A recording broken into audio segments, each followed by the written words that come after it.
Online class में एक बार फिर से आप सभी का हार्दिक स्वागत और अभिनंदन है। हम लोग आज अपना अगली यूनिट का अगला टॉपिक पढ़ने जा रहे हैं। वो है वेक्टर जनरल कैरेक्टरिस्टिक फीचर्स। वाहक क्या होते हैं और एक एप्रोप्रिएट वाहक जब हम बायोटेक्नोलॉजी में यूज़ करते हैं तो उसके क्या कैरेक्टरिस्टिक फीचर्स होने चाहिए, हम वाहक किसको कहेंगे और कौन सा वाहक हम बायोटेक्नोलॉजी में रिकॉम्बिनेंट डीएनए बनाने में काम में ले सकते हैं, कौन कौन से वाहक हैं, इन सब की बात आज हम यहाँ पर करेंगे। Vector type and characteristic feature, different type of vectors like plasmid, phase, hybrid vectors and artificial chromosome। Vector की बात आने वाले टाइम में हम लोग एक दो वीडियोस में इनकी बात करेंगे। वेक्टर की अगर हम बात करें तो वेक्टर क्या है?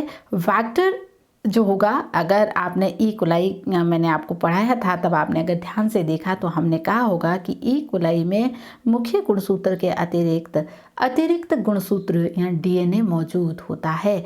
इस एक्स्ट्रा डीएनए मॉलिक्यूल को वाहक या वेक्टर कहते हैं।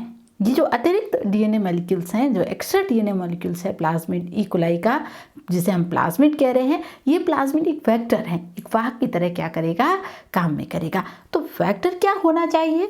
वेक्टर स्मॉल डीएनए मॉलिक्यूल्स हैं कैपेबल ऑफ सेल्फ रेप्लिकेशन, यानी कि किसी भी डीएनए खंड को वाहक के रूप में हम तभी काम में लेंगे जब वो सेल्फ रेप्लिकेशन की क्षमता उसमें पाई जाती है। ये क्लोनिंग व्हीकल्स की तरह, या ये क्लोनिंग डीएनए होते हैं, ये अदर डीएनए फ्रेगमेंट्स को कैरी करने की क्षमता रखते हैं। कौन कौन से वेक्टर हम काम में ले सकते हैं बायोटेक्नोलॉजी में?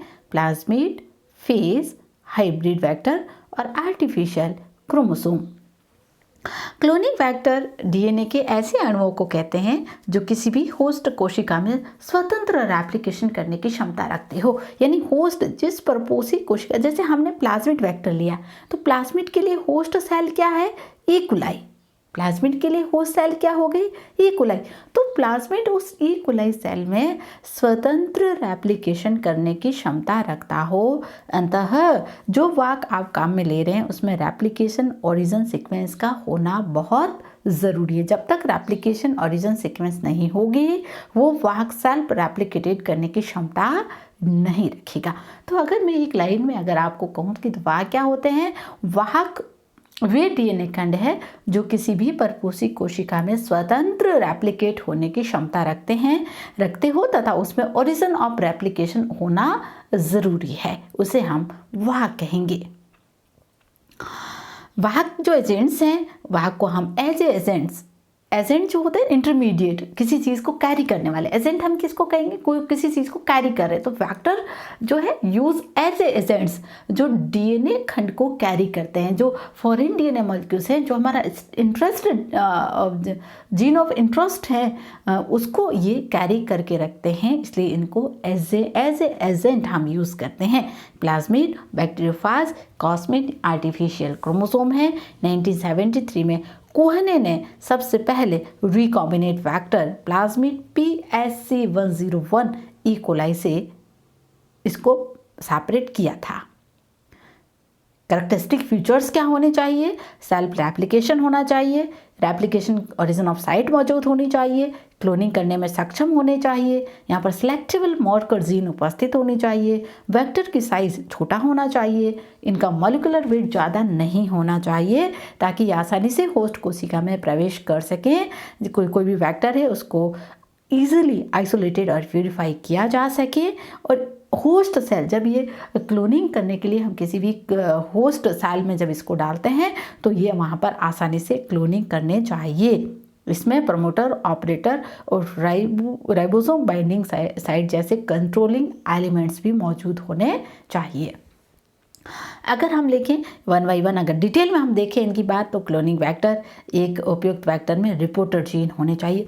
कोई भी फैक्टर जो होगा उसमें रिपोर्टर जीन जो होते हैं उससे हम ये पहचान कर पाएंगे कि सेल रिकॉम्बिनेंट बने या नहीं। मान लो कि हमने दो होस्ट सेल हमने यहाँ पर वेक्टर के माध्यम से किसी भी कोशिका में डीएनए मॉलिक्यूल को हमने डाला, यहाँ पे ये रिकॉम्बिनेंट सेल बन गई, ये आर सेल है मान लें, हमारे पास आर डीएनए है ये, तो हमें कैसे मालूम चलेगा कि ये डीएनए आरडीएनए है या नहीं?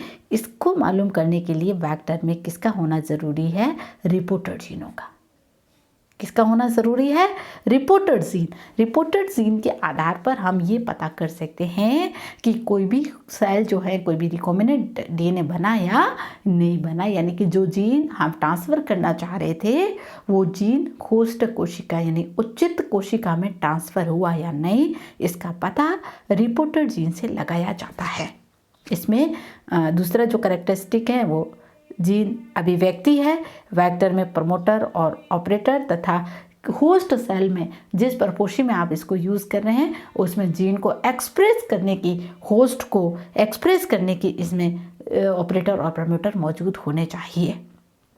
तो जो जीन एक्सप्रेशन के लिए जो ऑपरेटर और प्रमोटर के लिए जो कंपल्सरी जो बेस पेयर सीक्वेंस है वो एक वेक्टर में मौजूद होनी चाहिए। वेक्टर उपयुक्त स्थलों पर अधिक से अधिक प्रतिबंधित एंजाइम साइट होनी चाहिए। प्रतिबंधित इन्वेस्टिगेशन साइट कि जो भी वेक्टर है उसके अलग अलग स्थलों पर अधिक से अधिक रेस्टिकेशन साइट का होना ज़रूरी है। रेस्टिकेशन साइट क्या करेगी? डीएनए को एक पर्टिकुलर हिस्से से काटेगी। रेस्टिकेशन साइट जो होती है डीएनए को पर्टिकुलर हिस्से से, जो हम चाह रहे हैं उससे खंड को कट करती है। तो कोई भी वेक्टर अगर आप काम में ले रहे हैं उस वेक्टर में रेस्टिकेशन एंजाइम से संबंधित साइट होना ज़रूरी है। जो वेक्टर आप डाल रहे हैं वो किसी भी होस्ट कोशिका में अगर आप उसको एंटर करवा रहे हैं वो आसानी से होस्ट कोशिका में पहुंचना चाहिए। ट्रांसफॉर्मेशन उसका सरल होना चाहिए। अगर आपने किसी होस्ट कोशिका में डाल के उसकी क्लोनिंग कर ली, उसकी ढेर सारी कॉपीज़ बना ली, तो अब जब आप जो कॉपीज़ बनती है उनको आसानी से आइसोलेटेड और प्यूरिफिकेशन किया जा सके।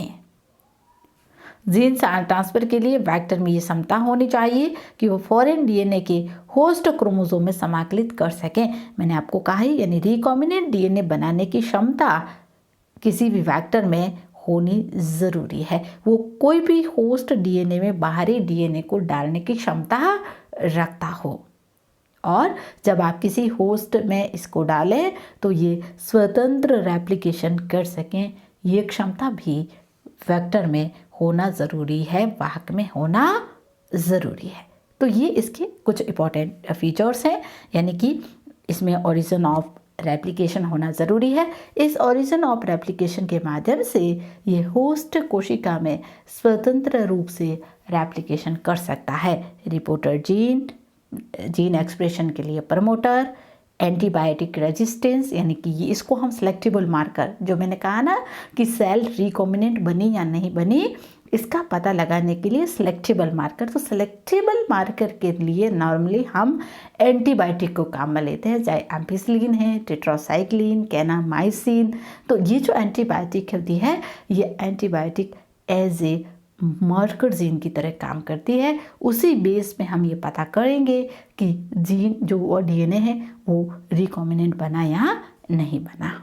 टारगेटिंग सीक्वेंस होनी चाहिए, क्लोनिंग के लिए साइट होनी चाहिए, एपिटॉप, प्रोटीन प्यूरिफिकेशन टैग और जेनेटिक मार्कर। रिपोर्टर जीन है, इसकी सहायता से किसी भी प्लाज्मिड में डीएनए जहाँ इंसर्ट करना है उस साइट की पहचान की जा सकती है। टारगेट यानी कि जिस टारगेट कोशिका में आपको जीन डालना है उसकी पहचान करने के लिए टारगेट सीक्वेंस होती है। प्रोटीन प्यूरिफिकेशन टैग्स, सम एक्सप्रेशन वेक्टर इंक्लूडिंग प्रोटीन और peptide sequence that allow the easier purification expression of protein, यानी कुछ ऐसी सीक्वेंस इसमें मौजूद होती है टारगेट सीक्वेंस जो एक्सप्रेशन करने के लिए, एक्सप्रेशन वेक्टर के लिए वो आसानी से एक्सप्रेस हो जाती है। ओरिजिन ऑफ रेप्लिकेशन यानी कि होस्ट सेल में ये रेप्लिकेटेड होने के लिए इसमें ओरिजिन ऑफ रेप्लिकेशन होना चाहिए। जीनों के एक्सप्रेशन के लिए इसमें प्रोमोटर होना चाहिए। कहीं भी जब आप किसी होस्ट सेल में प्रवेश करवाएं तो इसमें क्लोनिंग करने की क्षमता भी होनी चाहिए। एंटीबायोटिक के लिए हाँ एज ए मार्कर हम इसको काम में लेंगे। इसकी सहायता से हम ये पहचान पाएंगे कि कोई सेल रिकॉम्बिनेंट यहाँ बनी है या फिर नहीं बनी है। टारगेट सेल में जो पर्टिकुलर प्रोटीन है उसका एक्सप्रेशन हुआ है या नहीं, इसके लिए एपिटॉप की ज़रूरत पड़ेगी। और अलाउ द कन्फर्मेशन दैट अगर हमें ये पता करना है कि वाकई जो जीन हम डालना चाह रहे थे वो जीन होस्ट कोशिका में पहुंच गया है, इसका पता करने के लिए जेनेटिक मार्कर का होना ज़रूरी है। क्योंकि ये तो वेक्टर के कैरेक्टर थे कि एक आप एप्रोप्रिएट फैक्टर बायोटेक्नोलॉजी में जीन स्थानांतरण के लिए काम में ले रहे हैं तो उस फैक्टर के क्या कैरेक्टरिस्टिक फीचर होने चाहिए। हम कई तरह के फैक्टरों की हमने बात की, जैसे हम लोगों ने एग्जांपल आगे हम डिटेल में पढ़ेंगे सबको, प्लाज्मिड, फेसमिड, कॉस्मिड, आर्टिफिशियल फैक्टर। हर एक फैक्टर के लिए एक फिक्स होस्ट कोशिका होती है। ऐसा नहीं है कि प्लाज्मिड को आप एग्रोबैक्टीरियम की जगह काम में लेंगे, नहीं। एग्रोबैक्टीरियम का टी प्लाज्मिड वो काम प्लांट्स डाइकोट्स के लिए जीन स्थानांतरण के लिए होता है, तो वो काम वही करेगा, उसकी जगह प्लाज्मिड काम नहीं करेगा। तो पर्टिकुलर जो वेक्टर होता है उसके लिए एक पर्टिकुलर होस्ट होता है। अब होस्ट में क्या विशेषता होनी चाहिए, जैसे टी प्लाज्मिड के लिए एग्रोबैक्टीरियम होस्ट है और प्लाज्मिड के लिए ई कोलाई होस्ट है। आप प्लाज्मिड के लिए होस्ट के रूप में एग्रोबैक्टीरियम को काम में नहीं ले सकते। तो एक होस्ट है जिसमें आपको क्लोनिंग करनी है, जिसमें आपको कॉपीज तैयार करनी है, उसकी क्या कैरेक्टरिस्टिक फीचर होने चाहिए। इसमें रिकॉम्बिनेशन की यानी कि सेल्फ रिकॉम्बिनेट प्राकृतिक रूप से रिकॉम्बिनेट करने की क्षमता होस्ट में नहीं होनी चाहिए। मिथाइलेज एंजाइम नहीं होना चाहिए। मिथाइलेज एंजाइम होगा तो मैंने आपको रेस्टिकेशन एंजाइम पढ़ाया था, आपको ध्यान में होना चाहिए कि मिथाइलेट एंजाइम उपस्थिति में होस्ट डीएनए सेल्फ प्रोटेक्टेड हो जाता है, जिससे नए डीएनए का इंटीग्रेशन नहीं होगा। तो मिथाइलेज एंजाइम वहाँ पर नहीं होना चाहिए ताकि आसानी से रिकॉम्बिनेट सेल बन सके, रिकॉम्बिनेट डीएनए बन सके। इसमें रेस्टिकेशन एंजाइम जो है वो मौजूद नहीं होने चाहिए। रिकॉम्बिनेंट डीएनए रेप्लिकेशन को बाधित करने वाले जीन भी नहीं होने चाहिए। इसमें रिकॉम्बिनेंट डीएनए का रेप्लिकेशन होना चाहिए, जो रिकॉम्बिनेंट डीएनए है वो आसानी से रेप्लिकेटेड हो, ऐसा होस्ट होना चाहिए। और ट्रांसफॉर्मेशन यानी कि जब आप होस्ट में इसको डाल रहे हैं तो ट्रांसफॉर्मेशन आसानी से होना चाहिए। क्योंकि हम जो भी वेक्टर काम में लेते हैं, जितनी उसमें अच्छाइयाँ होती है उतनी उसकी बुराइयाँ भी होती है। कैरेक्टरिस्टिक फीचर जितने होंगे तो इसकी लिमिटेशन क्या है। एक क्लोनिंग फैक्टर आप बायोटेक्नोलॉजी में यूज़ कर रहे हैं तो उसकी क्या लिमिटेशन है, क्या सीमाएँ हैं। सीमाएँ होती है कि प्रत्येक वेक्टर को सीमित होस्ट पे ही काम करेगा। मैंने कहा प्लाज्मिड ई कोलाई के लिए हैं, उसको आप एग्रोबैक्टीरियम के लिए काम में नहीं ले सकते। तो ये वेक्टर के लिमिटेशंस हैं। कोई भी प्राकृतिक डीएनए अणु उत्कृष्ट वेक्टर नहीं हो सकता, यानी कि ऐसा नहीं है कि आपने बैक्टीरिया से सीधा ही वेक्टर निकाला और आप बायोटेक्नोलॉजी में उसको एज ए एजेंट काम में ले लेंगे, नहीं। उसमें मॉडिफिकेशन हमें करना पड़ेगा। उसमें हमें रेस्टिकेशन साइट्स, उसमें हमें जेनेटिक मार्कर साइट जैसी साइटें जो हैं उसमें आर्टिफिशियली रूप से उसमें जोड़नी पड़ेगी, एडिशन उसमें करना पड़ेगा। प्राकृतिक रूप से कोई भी वेक्टर जो है वो प्रॉपर नहीं होता है। अतः क्लोनिंग के लिए उपयुक्त वेक्टरों का निर्माण उसमें उपयुक्त डीएनए अणुखंडों को जोड़कर किया जाता है। और कुछ ऐसे एकदम नए वेक्टर, यानी हमने बहुत छोटी छोटी जगहों से अच्छी कोई ई कोलाई से ले लिया, कोई कुछ कॉस्मिड से लेकर हमने रिकॉम्बिनेंट वेक्टर तैयार किए हैं, जैसे कॉस्मिड है और आर्टिफिशियल क्रोमोसोम। तो ये कुछ एग्जाम्पल्स हैं वेक्टर के। प्लाज्मिड इसके लिए होस्ट सेल बैक्टीरिया और स्ट्रिप्टोमाइसीस हैं। बैक्टीरियोफाज के लिए host cell bacteria target cell है। कॉस्मिड के लिए भी बैक्टीरिया। यीस्ट क्लोनिंग के लिए यीस्ट। टीआई और आरआई प्लाज्मिड के लिए एग्रोबैक्टीरियम ट्यूमिफेसियस या एग्रोबैक्टीरियम राइजोजीनस जो बैक्टीरिया है वो होस्ट बैक्टीरिया की तरह क्या करते हैं, काम करते हैं। तो ये तो था वेक्टर। क्या है वेक्टर, उसके क्या कैरेक्टरिस्टिक फीचर्स हैं। एक वेक्टर प्राकृतिक रूप से जो एक वेक्टर सेल होती है वो कभी एप्रोप्रिएट नहीं होती है, उसमें हम कुछ मॉडिफिकेशन आर्टिफिशियली रूप से करने पड़ते हैं। आप इस वेक्टर के लिए जिस होस्ट के लिए वेक्टर को कैम में ले रहे हैं उस होस्ट की भी कुछ विशेषताएं होनी चाहिए। दूसरी बात, वेक्टर हर एक वेक्टर अपने आप में परफेक्ट हो ऐसा ज़रूरी नहीं है, उसकी भी कुछ लिमिटेशंस होती हैं। तो जेनेटिक इंजीनियरिंग में हम जीन स्थानांतरण के लिए, चाहे हम प्लांट में जीन स्थानांतरण करना है, चाहे एनिमल्स में जीन स्थानांतरण करना है, जीन स्थानांतरण करने के लिए हम कुछ वाहकों को काम में लेते हैं। तो उन वाहकों की क्या विशेषता है उसकी बात हमने यहाँ पर की थी। वाहक मुख्य रूप से प्लाज्मिड है, cosmid, phasmid, expression vector, shuttle vector, yeast artificial chromosome vector, कई तरह के वेक्टर हैं जिनकी स्टडी, जिनकी डिटेल में बात हम नेक्स्ट वीडियो में करेंगे।